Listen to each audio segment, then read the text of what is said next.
मृत्यु के 14 प्रकार। राम रावण युद्ध चल रहा था। तब अगद ने रावण से कहा, तू तो मरा हुआ है, मरे हुए को मारने से क्या फायदा। रावण बोला, मैं जीवित हूँ, मरा हुआ कैसे। अगद बोले, सिर्फ सांस लेने वालों को जीवित नहीं कहते, सांस तो लोहार की धड़कनी भी लेती है।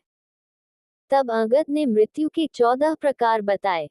कौल काम्बस कृपिन विमुना, अतिदरित राजसी अति बुरा, सदारोग बस संतत क्रोधी, विष्णु विमुख श्रुति संत विरोधी, तनुपोषक निंदक अगखानी, जीवत शव सम 14 प्राणी।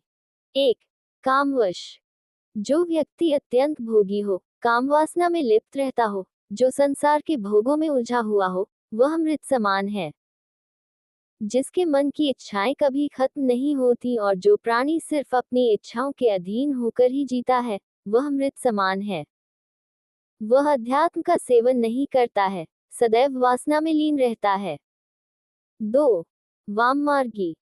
जो व्यक्ति पूरी दुनिया से उल्टा चले, जो संसार की हर बात के पीछे नकारात्मकता खोजता हो, नियमों, परंपराओं और लोक व्यवहार के खिलाफ चलता हो, वह वाममार्गी कहलाता है। ऐसे काम करने वाले लोग मृत समान माने गए हैं। 3. कंजूस। अति कंजूस व्यक्ति भी मरा हुआ होता है। जो व्यक्ति धर्म कार्य करने में, आर्थिक रूप से किसी कल्याणकारी कार्य में हिस्सा लेने में हिचकता हो, दान करने से बचता हो, ऐसा आदमी भी मृतक समान ही है। 4. अति दरिद्र। गरीबी सबसे बड़ा श्राप है। जो व्यक्ति धन, आत्मविश्वास, सम्मान और साहस से हीन हो, वह भी मृत ही है। अत्यंत दरिद्र भी मरा हुआ है।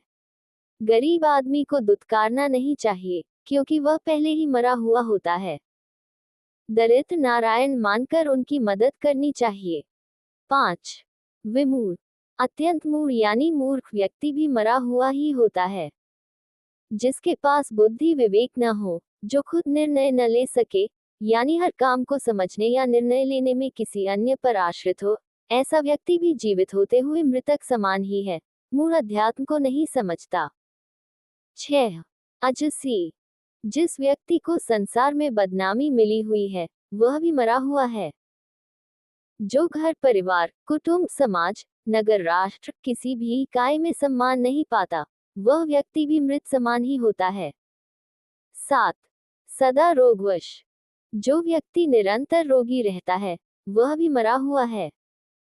स्वस्थ शरीर के अभाव में मन विचलित रहता है, नकारात्मकता हावी हो जाती है, व्यक्ति मृत्यु की कामना में लग जाता है।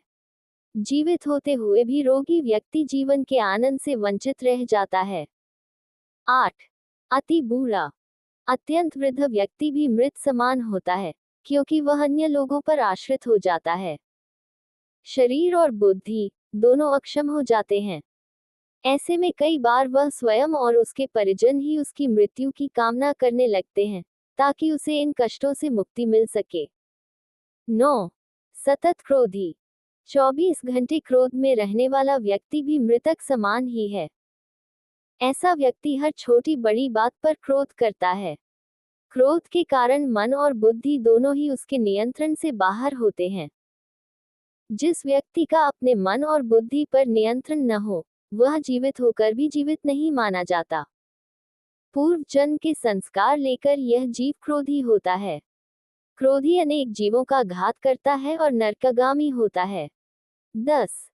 अधक हानि। जो व्यक्ति पाप कर्मों से अर्जित धन से अपना और परिवार का पालन पोषण करता है, वह व्यक्ति भी मृत समान ही है। उसके साथ रहने वाले लोग भी उसी के समान हो जाते हैं। हमेशा मेहनत और ईमानदारी से कमाई करके ही धन प्राप्त करना चाहिए। पाप की कमाई पाप में ही जाती है और पाप की कमाई से नीच गोत्र, निगोत्र की प्राप्ति होती है। 11. तनु पोषक।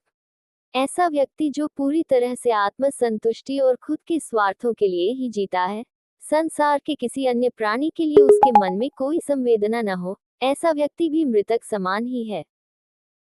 जो लोग खाने पीने में, वाहनों में स्थान के लिए, हर बात में सिर्फ यही सोचते हैं कि सारी चीजें पहले हमें ही मिल जाएं, बाकी किसी अन्य को मिले न मिले, वे मृत समान होते हैं। ऐसे लोग समाज और राष्ट्र के लिए अनुपयोगी होते हैं।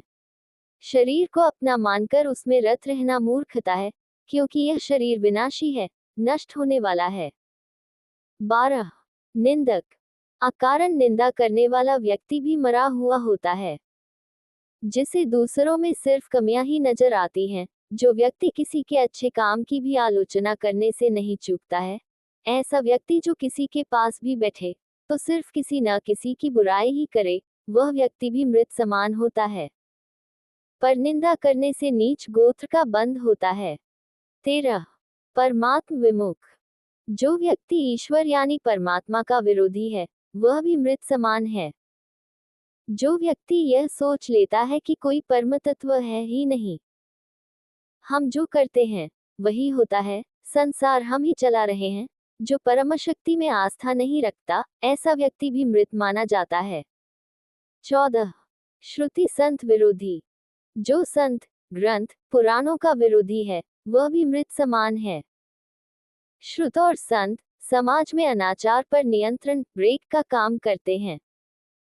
अगर गाड़ी में ब्रेक न हो तो कहीं भी गिरकर एक्सीडेंट हो सकता है। वैसे ही समाज को संतों की जरूरत होती है, वरना समाज में अनाचार पर कोई नियंत्रण नहीं रह जाएगा।